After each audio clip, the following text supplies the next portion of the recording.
বহুদিন আগের কথা, কত বছর আমরা জানি না। একজন প্রতাপশালী বাদশা ছিল, এখনকার বিশ্ব নেতাদের মতোই পরাশক্তি, ওই যে আসহাবুল কাহাফের মতো, বা ওই নমরুদের মতো, বা ওই যে ফেরাউন তার মতো একজন প্রতাপশালী বাদশা ছিল। তার অধীনে একজন বড় জাদুকর ছিল। কি ছিল?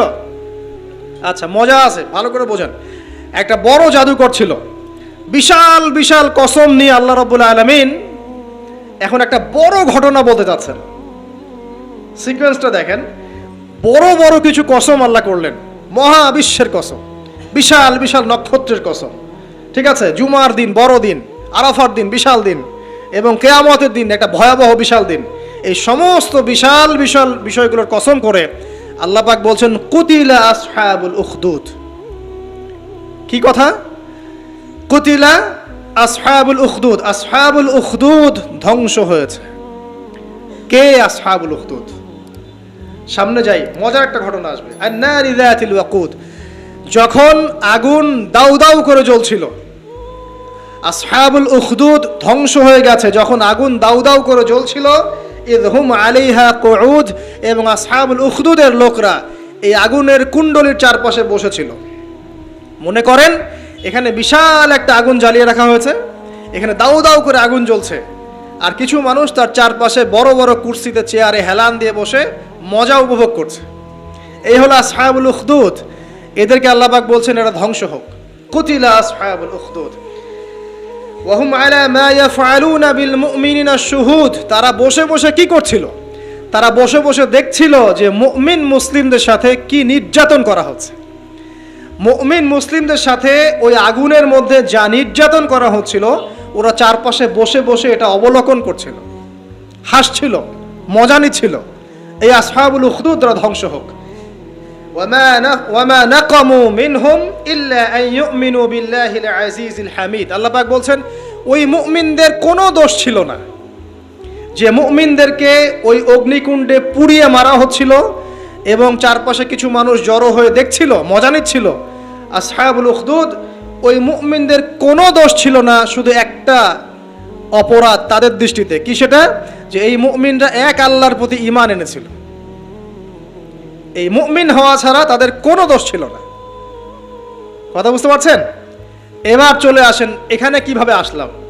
বহুদিন আগের কথা, কত বছর আমরা জানি না।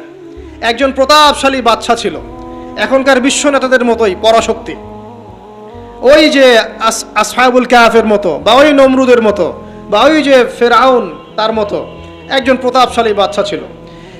তার অধীনে একজন বড় জাদুকর ছিল। কি ছিল? আচ্ছা, মজা আছে, ভালো করে বোঝেন। একটা বড় জাদুকর ছিল। এখনো কিন্তু বহু কান্ট্রি এই জাদুবিদ্যার চর্চা করে, আপনারা জানেন না। ভিতরে ভিতরে জাদুবিদ্যার চর্চা এখনো চলছে। আর এই জাদু সত্য, জাদু সত্য, চোখের বদনজরও সত্য। সায়েন্স বিশ্বাস করুক না করুক, এগুলো সত্য। কারণ কোরআন বলেছে সত্য, ব্যাস সত্য। জিন সত্য নাকি মিথ্যা? ফেরেশতা সত্য না মিথ্যা? কবরের আযাব সত্য না মিথ্যা? এগুলো তো চোখে দেখা যায় না, বিশ্বাস করলেন কিভাবে? এই চোখে দেখা যায় না বিশ্বাস করেছেন বলেই তো আপনি মৌলবাদী। চোখে দেখা যায় না, অহেতুক বিশ্বাস করছেন, অতএব আপনি একজন মৌলবাদী মানুষ। বুঝতে পারছেন? তো এই বিষয়গুলো বিশ্বাস না করলে কি আপনি মুমিন হতে পারবেন? আচ্ছা, কবরের আযাব সত্য না মিথ্যা আমরা বিশ্বাস করেছি, তোমরা মরার পরে বিশ্বাস করো। আমরা মরার আগেই বিশ্বাস করেছি, তোমরা মরার পরে বিশ্বাস করো। তারপর তোমরা পাক্কা মৌলবাদী হয়ে যাবে। যখন মরার পরে যখন কঠিন কবরের আযাব শুরু হবে, দেখবা যে আইন আল ইয়াকিন। ইয়াকিন কয়েক প্রকার হয়। একটা হচ্ছে আপনার আইন আল ইয়াকিন, হাক্কুল ইয়াকিন, এরকম কথা আছে কোরআনে। মানে আইন আল ইয়াকিন মানে যে চোখে দেখলাম এবার বিশ্বাস করলাম। রব্বানা আবসারনা ওয়া সামি'না ফারজি'না না'মাল সালিহান ইন্না মুকিনুন। আছে না সূরা আলিফ লাম মিম সিজদা? হাফেজে কোরআন যারা আছেন, আল্লাহর সামনে জাহান্নামীরা বলবে রব্বানা, হে আমাদের রব, আবসারনা, এই যে দেখলাম, তোমার আযাব দেখেছি আমরা, এখন পরকালের কথা। ওয়া সামি'না, এই যে শুনতে পাচ্ছি এখন আযাব। ফারজি'না, আমাদেরকে ফিরিয়ে দিন। কোথায় ফিরিয়ে দিবে? দুনিয়ায়। না'মাল সালিহান, আমরা সৎ কাজ করব। ইন্না মুকিনুন, আমাদের ইয়াকিন হয়ে গেছে। তার মানে সবাই বিশ্বাস করবে একদিন না একদিন, তাই তো? এই ঈসা ইবনে মারইয়ামকে যে মানুষ বলছে ক্রুসিফাইড, তাকে ক্রুসিফাইড করা হয়েছে, তিনি মারা গেছেন, নাউজুবিল্লাহ, বলা হচ্ছে না? আচ্ছা, ঈসা ইবনে মারিয়াম যখন নেমে আসবেন সবাই বিশ্বাস করবে না? সূরা মাইদায় এই জন্যই বলা হচ্ছে যে ঈসা ইবনে মারিয়ামকে যখন পাঠানো হবে, একজন আহলে কিতাব বাকি থাকবে না যে তার প্রতি ঈমান নিয়ে আনবে না। এমন একজন মানুষ তখন খুঁজে পাওয়া যাবে না যে তার প্রতি ঈমান আনবে না আহলে কিতাবদের মধ্যে। ঈসা ইবনে মারিয়ামকে ক্রুসিফিকশন করা হয় নাই। ঈসা ইবনে মারিয়ামকে আল্লাহ রাব্বুল আলামিন তার কাছে উঠিয়ে নিয়েছেন। আর যে আল্লাহ পুরো মহাবিশ্ব চালাতে পারেন সে একজন মানুষকে উঠাতেই পারেন। এটার এমন কি বিষয় যে আল্লাহ রাব্বুল আলামিন আপনার দেহের মধ্যে রূহ রেখে দিয়েছেন, যার হুকুমে বের হয়ে চলে যাবে, সে আল্লাহ রাব্বুল আলামিন রাসূল সাল্লাল্লাহু আলাইহি ওয়াসাল্লামকে মেরাজে উঠিয়েও নিতে পারেন। সিম্পল, এটা অবিশ্বাস করার কি আছে? আসুন সামনে যাই। এখানে যে বিষয়টা, যে বহুদিন আগে এরকম প্রতাপশালী বাচ্চার অধীনে একজন জাদুকর ছিল। এই জাদুকরের যখন বয়সটা বুড়ো হয়ে গেল তখন সে তার ওই বাচ্চাকে বলছে যে আমার তো বয়স শেষ, আমার এই বিশাল জ্ঞানগুলো কি করব? আমাকে একজন বালক এনে দিন, যেই বালককে আমি এসব জাদুবিদ্যা শিখিয়ে দিব। এই যেরকম ছোট বাচ্চাদের মধ্যে একজন। তো এরকম একটা ফুটফুটে সুন্দর বাচ্চাকে খুঁজে বের করা হলো। এবার জাদুকর তাকে জ্ঞান শিখায়, জাদু শিখায়। জাদু শিখাতে শিখাতে শিখাতে শিখাতে সে একটু পরিণত হচ্ছে, মানে কৈশোরে পদার্পণ করলো। এখন সে যখন জাদু শিখতে আসে, আসার পথে রাস্তায় দেখে একজন পাদ্রী আছে। পাদ্রী মানে কি? পাদ্রী মানে দরবেশ, মানে যে আল্লাহ বিশ্বাস করে, হয়তো আগেকার আসমানি কিতাবে সে বিশ্বাস করত। এমন একজন পাদ্রীর সন্ধান সে পায়। সে ওই পাদ্রীর কাছে গিয়ে বসে। সেই পাদ্রী তাকে আসমানি কিতাবের যে মর্ম, যে বাণী, এগুলো শোনায়। তার কাছে খুব ভালো লাগে যে মাশাআল্লাহ, এটার ইমানের স্বাদ। যে যখন কোরআন শুনি আমাদের ভালো লাগে না, আসমানি কিতাব যখন শুনে তার কাছে ভালো লাগে। সে বলে যে আমি এটা শিখতে চাই। তখন এই পাদ্রী তাকে বলে, তুমি তো জাদু শিখতে যাও এই বাচ্চার দরবেশের বাচ্চার জাদুকরের কাছে, যদি ওরা জানতে পারে তাহলে তো সমস্যা। তাহলে উপায় কি? যখন তুমি ওখানে যাবে, যখন দেরি হয়ে যাবে তখন বলবে বাসার থেকে বের হতে দেরি হয়েছে, বাসার থেকে বের হতে দেরি হয়েছে। আর আমার এখানে বসে যখন বাসায় যাবে তখন বাসায় গিয়ে বলবে যে ওখান থেকে, ওই যে জাদুকরের কাছ থেকে আসতে দেরি হয়েছে। মানে কৌশল অবলম্বন করতে তিনি শিক্ষা দিলেন। এখানে আমাদেরও নসিহত আছে, সবসময় তো আর মানে একই রকম করে চললে হবে না, কৌশলের প্রয়োজন আছে না? উদউ ইলা সাবিলি রাব্বিকা বিল হিকমা, হিকমার দরকার আছে না? সত্য থেকে সরে গিয়ে নয়, কিন্তু কৌশল তো করার দরকার আছে। নবী সাল্লাল্লাহু আলাইহি ওয়াসাল্লাম যে হিজরত করেছেন, মক্কা থেকে মদিনা চলে গিয়েছেন, সবাইকে জানান দিয়েছিলেন, এই শোনো আমি হিজরত করছি, জানান দিয়েছেন। রাতের বেলা বের হয়েছেন, কৌশল। রাতের বেলা বের হন নাই, এবং তাকে মারার জন্য চারপাশ থেকে লোক ঘিরে রেখেছিল। এর মধ্য দিয়ে আল্লাহ রাব্বুল আলামিন তাকে বের করে নিয়ে গেছে। তিনি কি সবার সামনে ফেসবুকে জানান দিয়েছেন, এই দেখো আমরা বেরোচ্ছি? তো তোমরা তো কৌশলই বুঝো না দিনের কাজের। যে কাজ হবে 1%, আই ওয়াশ হবে 99%। এখনকার এই যুগ, হ্যাঁ, দিনের কাজ হবে 1%, আই ওয়াশ, শোডাউনই বেশি। এই শোডাউন করতে করতে মানুষের চোখ লাগে, যত চোখ লাগে তত সমস্যা সৃষ্টি হয়, এবং আস্তে আস্তে আস্তে আস্তে দিনের দায়রা মাইনাস হতে থাকে। এই যে এই বিষয়টার পিছনে তোমরাও দায়ী, কৌশল তো বোঝো না। তো স্মার্ট এবং বিচক্ষণ মুসলিমদের বড় অভাব আছে এখন পৃথিবীতে। যতক্ষণ পর্যন্ত বিচক্ষণতা অর্জিত হচ্ছে না ততক্ষণ পর্যন্ত ইসলামের বিজয় হচ্ছে না, এটা মাথায় রাখেন। তারপর সামনে যান।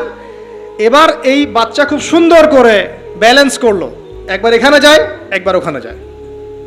এই করতে করতে ওই যে জাদুকরের ইন্তেকাল হয়ে গেল, মারা গেল জাদুকর। এবার এই বাচ্চার কাছে মাশাআল্লাহ অনেক এলেম কালাম আছে। এদিকে সে পাদ্রীর জ্ঞানে দীক্ষিত হচ্ছে। দীক্ষিত হতে হতে তার মধ্যে আল্লাহ পাকের প্রতি একটা পরিপূর্ণ ঈমান চলে আসে। সে মুসলিম হয়ে গেল, আলহামদুলিল্লাহ। তো মুসলিম হওয়ার পরে একদিন সে যখন বাচ্চার কাছে যাচ্ছে, রাস্তায় একটা বিশাল জন্তু দেখা যাচ্ছে। বিশাল জন্তু, কিরকম জন্তু আমরা জানি না। ঠিক ওই যে দাব্বাতুল আরদ সামনে বের হবে, কিয়ামতের 10টা নিদর্শন আছে বড় বড়, তার মধ্যে একটা হচ্ছে দাব্বাতুল আরদ, জমিন থেকে ফুঁড়ে একটা প্রাণী বের হবে। আর এখন মানুষ এগুলো বিশ্বাস করবে না আমি জানি, 2 দিন পর নাসা যখন বলবে তখন বিশ্বাস করবে। কথা কি বুঝতে পারছেন? তবে প্রাণী এই পৃথিবীর নিচে আছে। রাসূল সাল্লাল্লাহু আলাইহি ওয়াসাল্লাম বলছেন 10টা আলামত না আসা পর্যন্ত কিয়ামত হবেই না। তার মধ্যে একটা হচ্ছে দাব্বাতুল আরদ, জমিন থেকে একটা প্রাণী বের হবে। এবং এই প্রাণী শুধু বেরই হবে না, মানুষের সাথে কথাবার্তা বলবে। এবার মানুষের সাথে কথা বলবে প্রাণী। বিশ্বাস করছেন? এখন বিশ্বাস করছেন না জানি, কিন্তু প্রাণী মানুষের সাথে কথা বলবে। আল্লাহ পাক বলাতে পারেন না পারে। আচ্ছা, সামনে যান। ওই প্রাণী যখন দাঁড়িয়ে আছে রাস্তায়, এখন এই বালক বলছে, আজকে আমি প্রমাণ করে নিব যে আল্লাহর আনুগত্যশীল ওই পাদ্রী সঠিক নাকি ওই জাদুকর সঠিক। এবার সে একটা ইট হাতে নিল, পাথর হাতে নিয়ে এসে বলছে, আল্লাহ, তোমার কাছে যদি ওই জাদুকরের কাজের চাইতে এই পাদ্রীর কাজ বেশি পছন্দনীয় হয়, এই ইটের আঘাতে এই জন্তুকে তুমি মেরে ফেলো আল্লাহ। এ বলেছে বিসমিল্লাহ বলে পাথর নিক্ষেপ করলো। নিক্ষেপ করার সাথে সাথেই জন্তু ডেড। তখন তার আইন আল ইয়াকিন, হাক্কুল ইয়াকিন হয়ে গেল যে হ্যাঁ, আল্লাহর কাছে এই পাদ্রীর আমলই সবচেয়ে বেশি পছন্দনীয়। তার আর মনে কোনো সংশয় থাকলো না।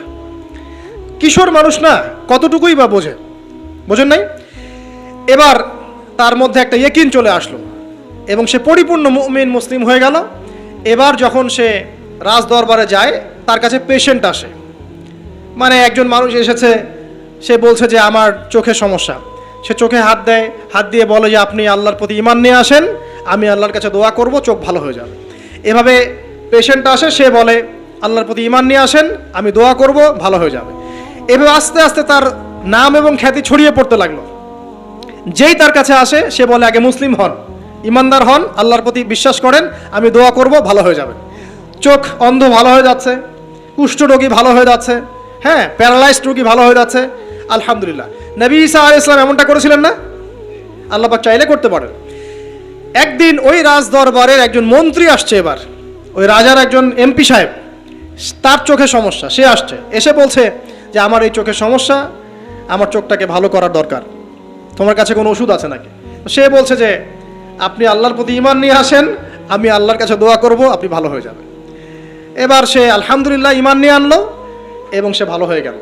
এই ভালো হয়ে যাওয়ার পরের দিন যখন সে আবার ওই পার্লামেন্টে গিয়েছে আর কি, ওদের তৎকালীন রাজদরবারে, এবার রাজা ওকে দেখে বলছে যে তোমার তো চোখ অন্ধ ছিল, কিভাবে শেফা লাভ করলে? তো সে বলে না কিভাবে শেফা লাভ করলো, সে বলতে চাচ্ছে না, কারণ সে আজ করছে যে বললে সমস্যা হবে। তো এক পর্যায়ে তাকে খুবই পিটুনি দেওয়া হচ্ছে, রিমান্ডে নিয়ে গিয়ে কঠিন মাইর দেওয়া হচ্ছে। এক পর্যায়ে সে মারের যন্ত্রণা সহ্য করতে না পারে বলে ফেললো যে ওই বাচ্চা, তার কাছে গিয়ে আমি আরোগ্য লাভ করেছি এবং সে আমাকে বলেছে যে তার রবের প্রতি ঈমান নিয়ে আসতে, তাহলে আমি শেফা লাভ করব। এই বাচ্চা এখন বলছে ফেরাউনের মতো যে আয়না রব্বুকুম আলা, আমি তো তোমাদের রব। নমরুদের মতো, আমি তো তোমাদের রব, ঠিক আছে, আমি ছাড়া তোমাদের কে রব আছে? মা আলিমতু লাকুম মিন ইলাহিন গায়রি, আমি তো জানি না যে আমি ছাড়া তোমাদের কোনো ইলাহ আছে। এবার এই লোকটাকে হত্যা করা হলো, এই এমপি সাহেবকে হত্যা করা হলো, বিকজ সে ঈমান নিয়ে আসে। এবার সেই বালককে ডেকে আনা হচ্ছে, বলা হচ্ছে বলো তুমি নাকি তোমার রবের নাম দিয়ে মানুষের ট্রিটমেন্ট করা শুরু করেছো? তখন সেই বালক বলছে হ্যাঁ, আমি এক আল্লাহর প্রতি বিশ্বাস করি এবং তার রাসূলের প্রতি বিশ্বাস করি, তার প্রেরিত আসমানি কিতাবে বিশ্বাস করি। এখন রাজা বলছে আমি ছাড়া তোমাদের কোনো ইলাহ আছে আমি তো জানি না। এই সৈন্যবাহিনী শোনো, এই বালককে ধরো, ধরে নিয়ে গিয়ে উঁচু পাহাড়ে নিয়ে যাও, ওখান থেকে ফেলে দাও। কথা বুঝতে পারছেন? এবার তাকে নিয়ে যাওয়া হলো, ক্রস ফায়ার দেওয়া হবে, এবার উপরে নেওয়া হয়েছে, একদম পাহাড়ের উপরে। এবার ওই বালক উপরে উঠে একটা দোয়া করছে, এই দোয়াটা সবাই শিখে নেন। ওই বালক উপরে উঠে দোয়া করছে আল্লাহুম্মা কফিনিহিম বিমা শি'তা, আল্লাহুম্মা কফিনিহিম বিমা শি'তা, আল্লাহুম্মা কফিনিহিম বিমা শি'তা। পাহাড় থরথর করে কাঁপা শুরু করলো এবং ওই সৈন্যবাহিনী পাহাড় থেকে পড়ে গেল, বালকের কিচ্ছু হলো না। আমি কিন্তু বানোয়াট কোনো গল্প বলছি না, এটা কোরআন থেকে বলছি এবং এটা তাফসির, আপনি যে কোনো তাফসির পড়েন, মারিফুল কোরআন, তাফসির ইবনে কাসির, জালালাইন পড়ে দেখেন, জাস্ট পড়ে দেখেন আমার সাথে ডিবেট করার আগে। এবার সে বালক হেঁটে হেঁটে চলে আসলো রাজদরবারে। আবার কি ব্যাপার, তুমি মরো নাই? না, আল্লাহ আমাকে বাঁচিয়েছেন, আমার রব আমাকে বাঁচিয়েছেন। আবার পাঠানো হচ্ছে আরেক দল সেনাবাহিনীকে নিয়ে, যাও এবার ওকে সমুদ্রে নিয়ে যাও, সমুদ্রের মাছ সমুদ্রে ডুবিয়ে দিবে একদম। আবার সে ওখানে গিয়ে বলল আল্লাহুম্মা কফিনিহিম বিমা শি'তা, হে আল্লাহ, অর্থ হচ্ছে হে আল্লাহ, আমার বিপক্ষে যারা আছে আপনি যা দিয়ে ইচ্ছা ওদের বিরুদ্ধে আমাকে সাহায্য করেন। অর্থটা হচ্ছে এমন, আল্লাহুম্মা কফিনিহিম বিমা শি'তা, আল্লাহ আপনি আমার জন্য যথেষ্ট হয়ে যান, ওদের বিরুদ্ধে আমার জন্য যথেষ্ট হয়ে যান, যা ইচ্ছা তাই দিয়ে আপনি হেদায়েত করুন, মানে আমাকে হেফাজত করুন, ঠিক আছে? আল্লাহুম্মা কফিনিহিম বিমা শি'তা, ছোট্ট দোয়া। এবার ওই সমুদ্র উত্তাল হওয়া শুরু করলো এবং ওরা জাহাজ থেকে পড়ে গেল। এই বাচ্চা সেফলি আবার চলে আসলো রাজদরবারে। বিশ্বাস করছেন না? চলে আসলো। এবার আসার পরে বলছে, শোনেন, আমাকে এভাবে মারতে পারবেন না, আমাকে এইভাবে মারা যাবে না, আমি আপনাদেরকে বলে দিচ্ছি কিভাবে আপনি আমাকে মারতে পারবেন। তো বাচ্চা বলছে, কিভাবে মারতে পারবো বলো। তখন সেই বাচ্চাটা বলছে যে আপনি সমস্ত এলাকার মানুষকে এক জায়গায় জড়ো করবেন, মানে পুরো নেশনের যত মানুষ সবাইকে একটা মাঠে নিয়ে আসবেন, মাঠের মাঝখানে একটা গাছ রোপণ করবেন বা একটা কিছু স্তম্ভ নির্মাণ করবেন, সেখানে আমাকে বেঁধে ফেলবেন। বেঁধে ফেলার পরে আমার এই ধনুক থেকে একটা তীর বের করবেন। তীর বের করে আপনি নিজ হাতে এই তীরটাকে নিশানা দিবেন, দিয়ে বলবেন বিসমিল্লাহ আল্লাহর নামে, বিসমিল্লাহ আল্লাহর নামে, বিসমিল্লাহি রব্বি হাযাল গোলাম বলে ছুড়বেন। অর্থ হচ্ছে আমি এই বাচ্চার রব, আমি এই বাচ্চার রব আল্লাহর নামে তীর ছুড়লাম, এটা বলে তীরটা নিক্ষেপ করবেন, তাহলে আমি মরবো, তার আগে মরবো। কথা কি বুঝতে পারছি? এবার তাই করা হলো, সমস্ত এলাকার মানুষকে এখানে জড়ো করা হলো। কথাটা ভালো করে বোঝেন, সমস্ত এলাকার মানুষ মানে কি? ওই এলাকার সব মানুষ, মানে মুমিন কাফের যে আছে সবগুলাকে একত্রিত করা হলো। করার পরে বাচ্চাটাকে এভাবে একটা জায়গায় বেঁধে দেওয়া হয়েছে, খেজুর গাছে, তাফসীরে এসেছে খেজুর গাছে। এবার সে এখান থেকে তীর বের করে বাচ্চা বলছে বিসমিল্লাহি রব্বি হাযাল গোলাম, নিক্ষেপ করলো। তীরটা ঠিক, আল্লাহ পাকের দৃষ্টি দেখেন এত সূক্ষ্ম, ওইটাই বর্ণনা করেছেন। তীরটা ঠিক বাচ্চার এই জায়গায় লেগেছে, এই যে মাথার এখান থেকে লেগে এদিকে বের হয়ে গেছে। ওই বাচ্চা ছেলেটার এই যে কপালের এই পার থেকে এই পার পর্যন্ত তীর চলে গেল এবং বাচ্চাটা শহীদ হয়ে গেল, আলহামদুলিল্লাহ। এবং এই বাচ্চাটা যখন মারা গেল বা শহীদ হয়ে গেল, আর সারা এলাকার মানুষ কি দেখলো? দেখলো যে বাদশা তাকে দুইবার চেষ্টা করে মারতে পারে নাই, কিন্তু তার রবের নাম যখন নেওয়া হয়েছে, আল্লাহর নাম নেওয়া হয়েছে, মারতে পেরেছে। দেন পুরো এলাকার সমস্ত মানুষ মুসলিম হয়ে গেল, আলহামদুলিল্লাহ। একজন বাচ্চার জীবনের বিনিময়ে সমস্ত এলাকার মানুষ ইসলামের হেদায়েত পেয়ে গেল, আলহামদুলিল্লাহ। এবার বাচ্চার মাথা তো আরো খারাপ, একটাকেই সামলাতে পারছিলাম না, এবার তো সমস্ত এলাকার মানুষ মুসলিম হয়ে গেছে। এখন কি করবেন? এখন সেনাবাহিনীকে আদেশ করা হয়েছে সমস্ত মানুষগুলোকে জড়ো করো, জড়ো করে একটা গর্ত খোঁড়ো, একটা গর্ত খুঁড়ে সেখানে আগুন জ্বালাও, আগুন জ্বালিয়ে সমস্ত মানুষকে ফেলে দাও। দৃশ্যটা কি কল্পনা করতে পারছেন? একটা পুরো এলাকার মানুষকে একটা মাঠের মধ্যে একত্রিত করে সেখানে আগুন জ্বালিয়ে সবাইকে সেখানে ফেলে দেওয়া হলো এবং তারা চতুর্দিক থেকে এটাকে অবলোকন করতে লাগলো, মজা উপভোগ করতে লাগলো। এটাই আল্লাহ পাক বলছেন, কুতিলা আসহাবুল উখদুদ ইয হুম আলাইহা কুউদ ওয়া হুম আলা মা ইয়াফআলুনা বিল মুমিনিনা শুহুদ। শেষ পর্যায়ে তাফসীরে এসেছে, শেষ পর্যায়ে একজন মায়ের কোলে একটা ছোট্ট বাচ্চা ছিল। তো সেই মা নিজে লাভ দিবে এটাতে তার কোনো সমস্যা নেই, কিন্তু বাচ্চাটাকে নিয়ে লাভ দেওয়ার জন্য সে ইতস্তত বোধ করছে। তখন আল্লাহ রাব্বুল আলামিন সেই ছোট্ট বাচ্চাটার কোলে, সেই ছোট্ট বাচ্চাটা জবানের মধ্যে আল্লাহর কুদরত নিদর্শন নাজিল করলেন। ওই বাচ্চাটা কথা বলা শুরু করলো। সেই বাচ্চাটা বলল, লা তাখাফি ইয়া উম্মা, এটা শব্দটা এমন এসেছে, ইয়া উম্মা, হে আমার মা, লা তাখাফি, তুমি ভয় করো না, ফাইন্নাকি আলাল হক, কারণ আপনি সত্যের উপর আছেন, লাভ দিন। যারাই সে অগ্নিকুণ্ডে সেদিন লাভ দিয়েছে তারাই জান্নাতের স্বাদ পেয়েছে, আলহামদুলিল্লাহ। এই হলো আসহাবুল উখদুদের ঘটনা, যেটা আল্লাহ রাব্বুল আলামিন সূরা বুরুজের মধ্যে বলেছেন। এখানে একটাই শিক্ষণীয় বিষয়, ঈমান এর শক্তি। একজন ছোট্ট বালকের মধ্য দিয়ে কিভাবে আল্লাহ রাব্বুল আলামিন পুরো নেশনকে হেদায়েত করতে পারেন, এবং আল্লাহ রাব্বুল আলামিন সমস্ত পরিকল্পনার উপরে মহা পরিকল্পনাকারী, এবং আল্লাহ সুবহানাহু ওয়া তাআলা তাদেরকে চিরস্মরণীয় করে রেখেছেন কোরআনের পাতায়। কিয়ামত পর্যন্ত মানুষ এই ঘটনা পড়বে, তাদের থেকে শিক্ষা গ্রহণ করবে না? এরপরে আল্লাহ রাব্বুল আলামিন বলছেন যে তারা ঈমান আনা ছাড়া অন্য কোনো অপরাধ করে নাই। এই মুমিন যারা ছিল, আগুনে লাফ দিয়েছে, এদের কি কোনো অপরাধ ছিল? কি অপরাধ ছিল? তারা শুধুমাত্র কি ছিল? মুমিন ছিল। ঈমান আনার ফলে তাদের এই পরিণতি হয়েছে, তাদেরকে অগ্নিকুণ্ডে লাফ দিতে তারা বাধ্য হয়েছে। যারা দিয়েছে তারা কি জান্নাতি না জাহান্নামী? জান্নাতি। ওই যে বালক যে একা দৃষ্টান্ত স্থাপন করে গেল এবং পুরো নেশনকে হেদায়েত দিয়ে গেল, এই বালক সফল না ব্যর্থ? আল্লাহ রাব্বুল আলামিন যদি চান তাহলে এরকম একজন দুইজন মানুষকে দিয়েও পুরো নেশনকে হেদায়েত করাতে পারেন। এবং যেটা হয়ে গেছে আগে সেটা এই যুগেও সম্ভব না? শুধু সম্ভবই না, বরং আপনাদের চোখের সামনে এটা হয়েছেও, কিন্তু আপনারা সেটা বুঝতে পারেন নাই।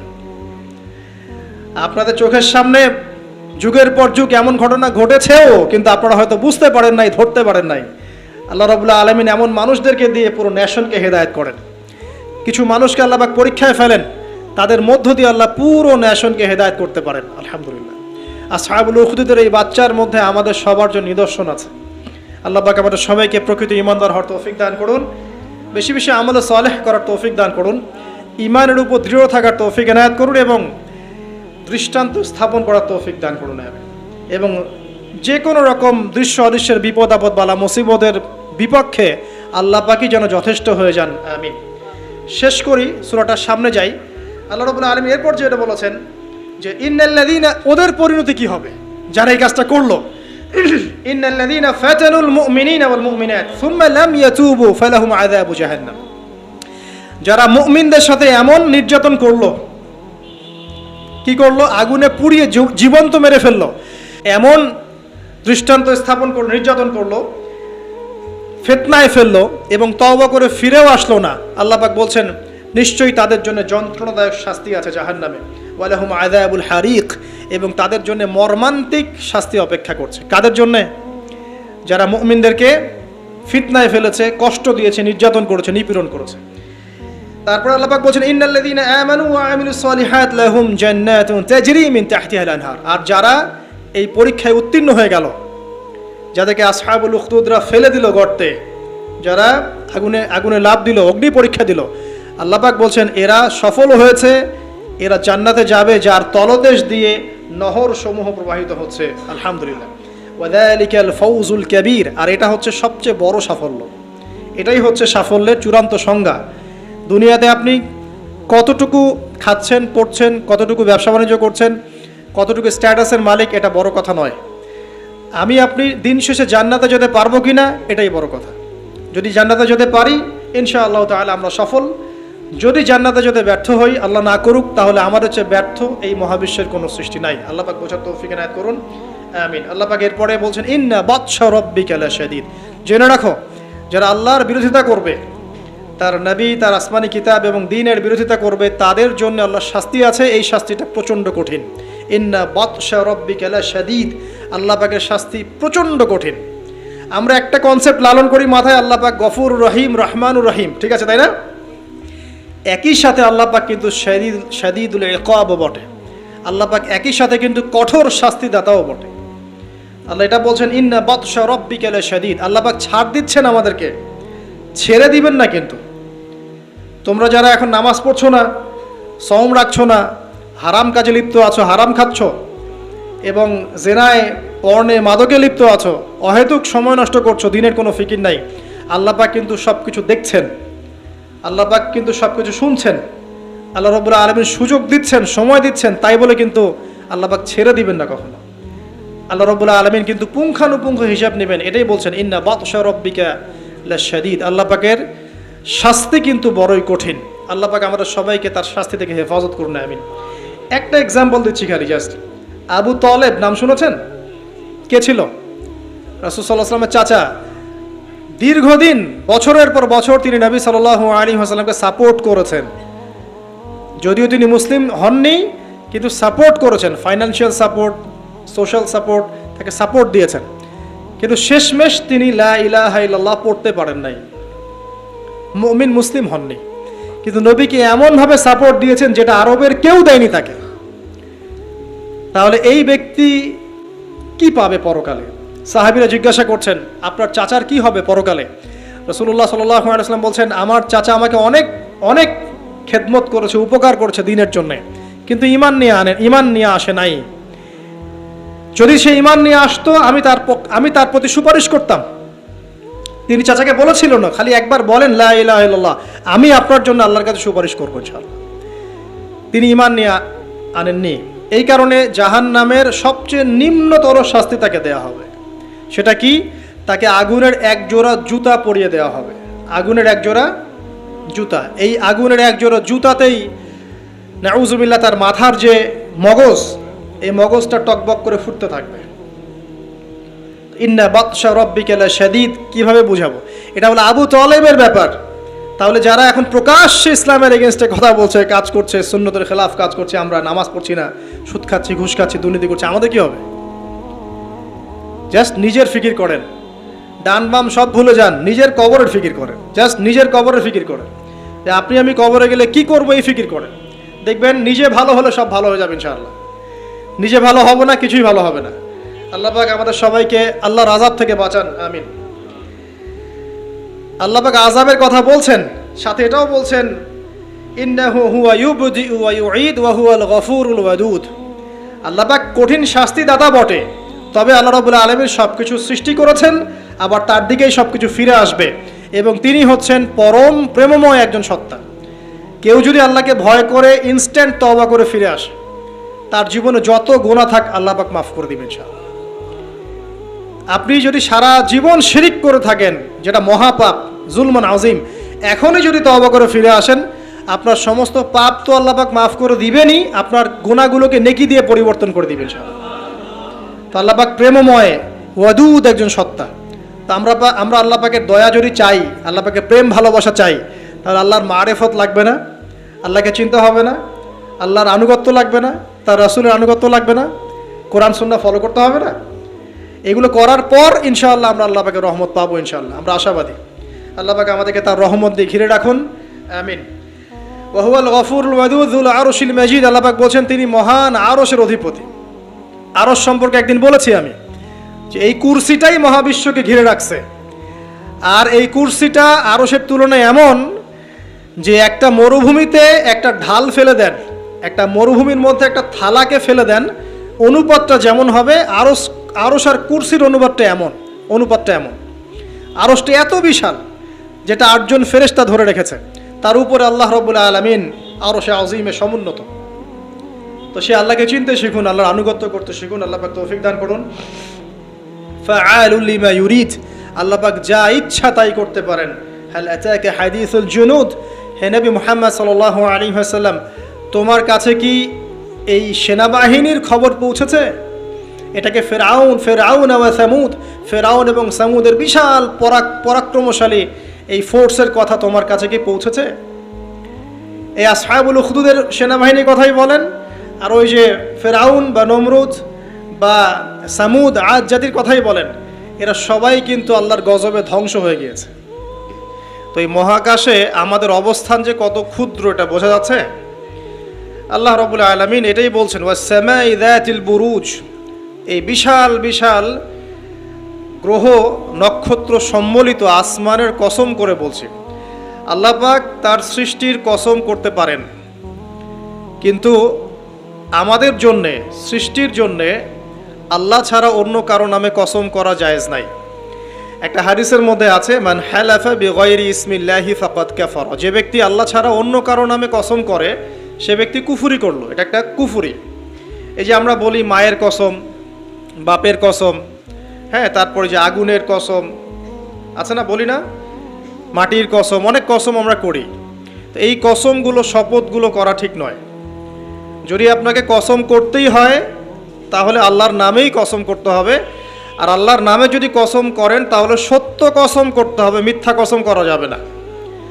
যদি আল্লাহ পাকের নামে মিথ্যা কসম করে ফেলেন তাহলে আবার কাফফারা দিতে হবে। কি কাফফারা? সবচেয়ে সর্বনিম্ন কাফফারা হচ্ছে আপনাকে 3টা সওম রাখতে হবে, 3টা রোজা রাখতে হবে। মনে করেন আপনি মিথ্যা কসম করেছেন, মিথ্যা কসম করে আল্লাহর দিকে কসমটা সম্বন্ধ করেছেন, আল্লাহর নামে মিথ্যা কসম করেছেন, তো এর কাফফারা হচ্ছে আপনাকে 3টা সওম রাখতে হবে এবং তওবাও করতে হবে। তো আল্লাহ পাক এখানে বুরুজ বিশিষ্ট আসমানের কসম করে বলছেন, ওয়াল ইয়াউমিল মাউউদ, এবং আমি আরও কসম করছি প্রতিশ্রুত দিনের। ইয়াউম মানে দিন, মাউউদ মানে হচ্ছে যেই দিনটার ওয়াদা করা হয়েছে, মানে প্রতিশ্রুত দিন। এটা কোন দিন? কিয়ামতের দিন। শুকরিয়া। ওয়াল ইয়াউমিল মাউউদ মানে হচ্ছে কিয়ামতের দিনের কসম। আর কিয়ামতের দিনটা কি? একটা বাক্য উত্তর হচ্ছে ইয়াউমা লা তামলিকু নাফসুন লিনাফসিন শাইআ। কিয়ামতের দিন এমন একটা দিন যেই দিন কোনো নফস মানে কোনো সত্তা অন্য কোনো সত্তার যাররা পরিমাণ উপকার করতে পারবে না। ইয়াউমা লা তামলিকু নাফসুন লিনাফসিন শাইআ ওয়াল আমরু ইয়াউমাইযিল লিল্লাহ, যেদিন সমস্ত কিছুর দায়িত্ব, আমর, কর্তৃত্ব শুধুমাত্র আল্লাহ পাকের হাতে থাকবে। এই হলো কিয়ামতের দিন।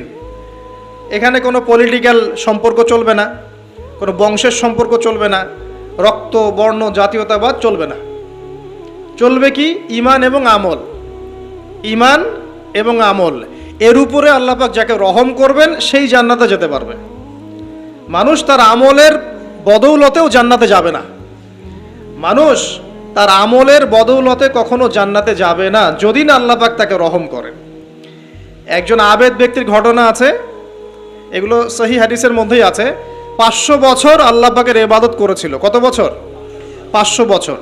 তাকে যখন বলা হচ্ছে যে তুমি আল্লাহর রহমতে জান্নাতে যাও, সে বলে বসেছিল যে, বা বলে বসবে কিয়ামতের মাঠে যে আমার আমলের বদৌলতে। তখন আল্লাহ রাব্বুল আলামিন তাকে ডেকে বলবেন যে তোমার সব আমলগুলোকে এক পাল্লায় রাখা হবে, আর আমি তোমাকে যে নেয়ামতগুলো দিয়েছিলাম সেগুলো এখন আরেক পাল্লায় রাখা হবে। দেখা যাবে দুই চোখের যে নেয়ামত, আল্লাহ পাকের দুইটা চোখের যে নেয়ামত যা আল্লাহ মানুষকে দিয়েছেন, ওই 500 বছর ইবাদতের নেকি তার চেয়ে বেশি হয়ে যাবে। মানে দুই চোখের নেয়ামতের চাইতে 500 বছরের ইবাদত কম হয়ে যাবে। তাহলে এই হলো আল্লাহ পাকের রহমতের একটা আমি নমুনা দিলাম যে আল্লাহ পাকের রহমত ছাড়া কেউ জান্নাতে যেতে পারবে না। ওয়াল ইয়াউমিল মাউউদ, মানে কিয়ামতের দিন, সেই দিন যেদিন কোনো নফস কোন নফসের উপকার করতে পারবে না, পৃথিবীর কোনো সম্পর্ক সেখানে টিকবে না। সূরা আবাসার মধ্যে আল্লাহ পাক বলছেন ইয়াউমা ইয়াফিরুল মারউ মিন আখি, যেদিন ভাই ভাই থেকে পালিয়ে যাবে, ওয়া উম্মিহি ওয়া আবি, মানুষ তার বাবা এবং মা থেকে পালিয়ে যাবে, ওয়া সাহিবাতিহি ওয়া বানি, তার স্ত্রী, পুত্র, সন্তান এগুলো থেকে মানুষ পালিয়ে যাবে। লিকুল্লি ইমরিইম মিনহুম ইয়াউমাইযিন শা'নু ইউগনি, সেই দিন প্রত্যেক মানুষ নিজের নফসের কথা নিয়েই ব্যস্ত থাকবে। সবাই বলবে ইয়া নফসি ইয়া নফসি। তবে শুধু একজন ব্যক্তি আছেন এই পুরো মহাবিশ্বে যিনি বলবেন ইয়া উম্মতি ইয়া উম্মতি। তিনি কে? আমাদের প্রিয় নবী মুহাম্মদুর রাসূলুল্লাহ সাল্লাল্লাহু আলাইহি ওয়াসাল্লাম, এই একমাত্র মানুষ যিনি আল্লাহ পাকের সামনে কিয়ামতের মাঠে বলবেন ইয়া উম্মতি ইয়া উম্মতি, হায় আমার, হে আল্লাহ আমার উম্মত, হে আল্লাহ আমার উম্মত। আজকে সেই নবীর আদর্শ আমরা ভুলে গেছি। সেই নবীর সুন্নত পালন করতে গেলে লজ্জা লাগে। ইয়াং জেনারেশন দেখবেন BTS এর সুন্নত পালন করে, ওই যে ম্যানচেস্টার ইউনাইটেডের সুন্নত ফলো করছে। হ্যাঁ, ক্রিকেট প্লেয়ার, ওই যে ফুটবল প্লেয়ার, বলিউডের নায়ক, বলিউডের নায়িকা, হলিউডের নায়ক নায়িকা, এগুলোর সুন্নত ফলো করছে। তো রাসূলুল্লাহ সাল্লাল্লাহু আলাইহি ওয়াসাল্লামের সুন্নাহ মতো দাড়ি রাখতে লজ্জা লাগে, তার মতো কাপড় পরতে লজ্জা লাগে, হ্যাঁ, তার আদর্শটাকে ফলো করতে লজ্জা লাগে। অথচ সেই মানুষটাই কিয়ামতের মাঠে এই উম্মতের পক্ষে কথা বলবেন যে হে আল্লাহ আমার উম্মত, আমার উম্মত।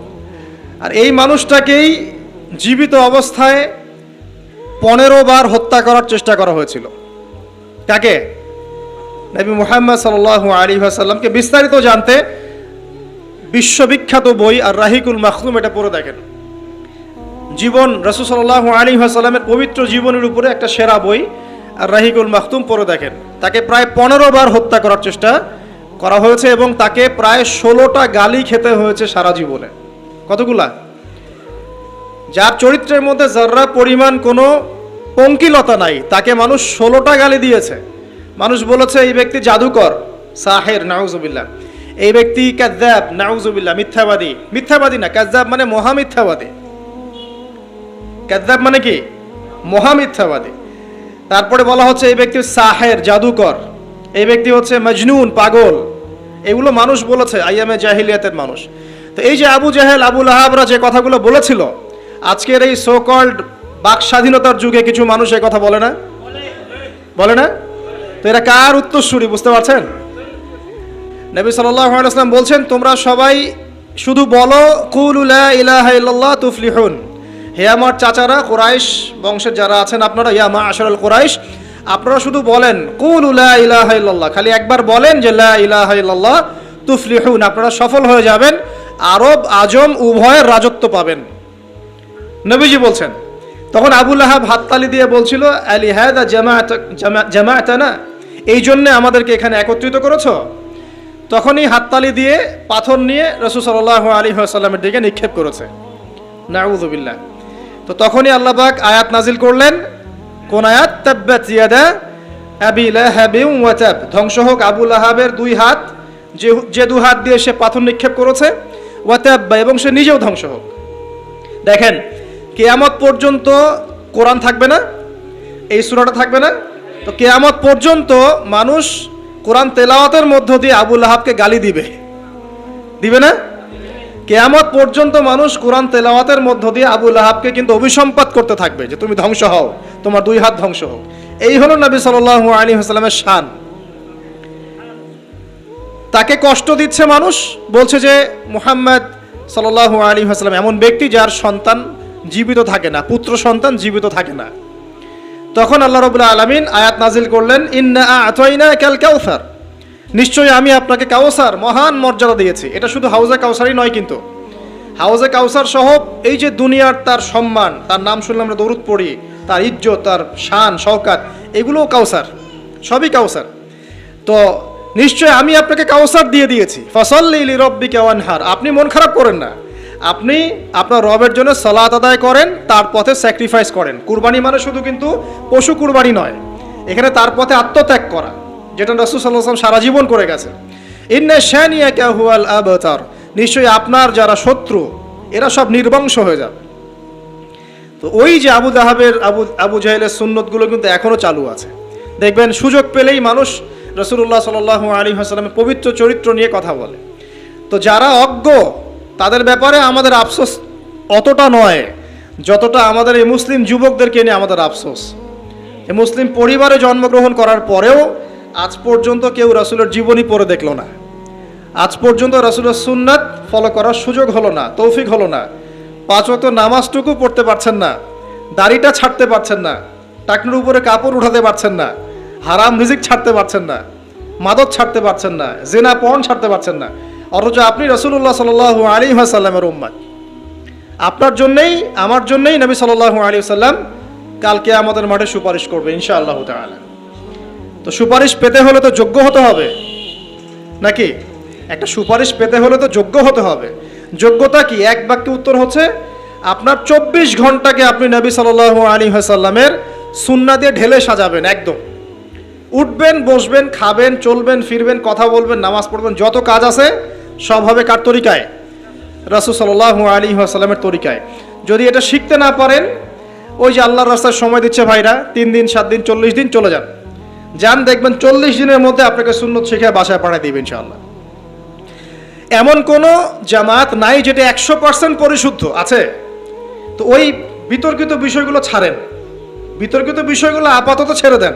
সুন্নতটা তো শিখাবে আপনাকে তো নামাজটা শিখাবে, জামাতে নামাজের পাবন্দি শিখাবে, হাদিস চর্চা শিখাবে, তালিম করা শিখাবে, দাওয়াত দেওয়া শিখাবে।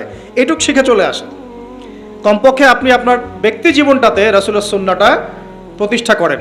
সারা দুনিয়ার মানুষ সুদ খায় খাক, অর্থনৈতিক জীবনে গিয়ে আমি সুদ খাবো না। প্রয়োজনে কৃষিকাজ করে খাবো, মাছ চাষ করে খাবো, গরু ছাগল প্রতিপালন করব, তারপরেও সুদ খাবো না। আমি ব্যবসা করতে গিয়েছি, ওখানেও নবীর সুন্নত লাগবে, আমি মাপে কম দিতে পারবো না। সারা দুনিয়ার মানুষ দেয়, দেখ, সারা দুনিয়ার মানুষ মজুদ করে করুক, আমি করব না। সারা দুনিয়ার ব্যবসায়ীরা কালোবাজারি করে করুক, আমি করব না। একজন মুসলিম যুবকের চরিত্র হবে এমন। চাকরি করতে গিয়েছেন, চাকরি করা অবস্থায় যদি দেখেন যে হ্যাঁ আপনি নীতি নৈতিকতা বজায় রেখে করতে পারছেন, আলহামদুলিল্লাহ। যদি দেখেন এখানে আপনি ইসলামে টিকতে পারছেন না, রিজাইন দিয়ে চলে আসেন, এসে নিজস্ব প্রজেক্ট তৈরি করেন। এমন অনেক মানুষকে আমরা চিনি যারা বড় বড় চাকরি ছেড়ে দিয়ে, হারাম চাকরি ছেড়ে দিয়ে কৃষিকাজ করেছে, করে আল্লাহ পাক তাদেরকে এখন স্বাবলম্বী করেছে। রিজিক কার হাতে ভাই? আল্লাহর হাতে। আর কোরআনে কিন্তু বেশি থেকে বেশি কৃষিভিত্তিক অর্থনীতির কথাই বলা হচ্ছে। দেখবেন, কোরআন পড়ে দেখবেন, বেশি থেকে বেশি কৃষিভিত্তিক অর্থনীতির কথাই বলা হচ্ছে এবং ব্যবসার কথা বলা হচ্ছে। এর মানে এই না আপনি চাকরি করতে পারবেন না, পারবেন। যদি আপনি চাকরি করা অবস্থায় কোরআন সুন্নাহ ফলো করতে পারেন, আলহামদুলিল্লাহ। যদি না পারেন, প্রতিবন্ধকতা থাকে, একেবারেই পারছেন না, দেয়ালে পিঠ থেকে যাচ্ছে, ছেড়ে দেন। পরকালটাকে ইহকালের জন্য নষ্ট করেন না। আল্লাহ পাক বোঝার তৌফিক দান করুন। এবার সমাজ চালাবেন, এখানেও রাসূলের সুন্নাহ প্রয়োজন আছে। মন গড়া সুন্নত দিয়ে সমাজ সংস্কার হবে না, রাসূলের সুন্নত দিয়েই সমাজ সংস্কার হবে ইনশাআল্লাহ তাআলা। দাওয়াতি কাজ করব, সেখানেও রাসূলের সুন্নত লাগবে। মন গড়া স্টাইলে দাওয়াতি কাজ করা যাবে না। যেটা বলবো, যেটা করব, যেটা মানুষের জন্য কল্যাণকর মনে করব, এটা রাসূলের পক্ষ থেকে দলিল থাকতে হবে। আল্লাহ পাক আমাদেরকে বোঝার তৌফিক দান করুন, আমিন। এবং এখানে শৈথিল্যতা প্রদর্শন করা যাবে না দাওয়াতের ক্ষেত্রে। গোল আলু মার্কা সব তরকারিতেই চলে, এমন চললে হবে না। আবার খুব চরমপন্থী, মানে পান থেকে চুন খসলেই একজনকে খারেজি ফতোয়া দিয়ে একদম ভিতরে ঢুকাই দিচ্ছে, এইসব চলবে না।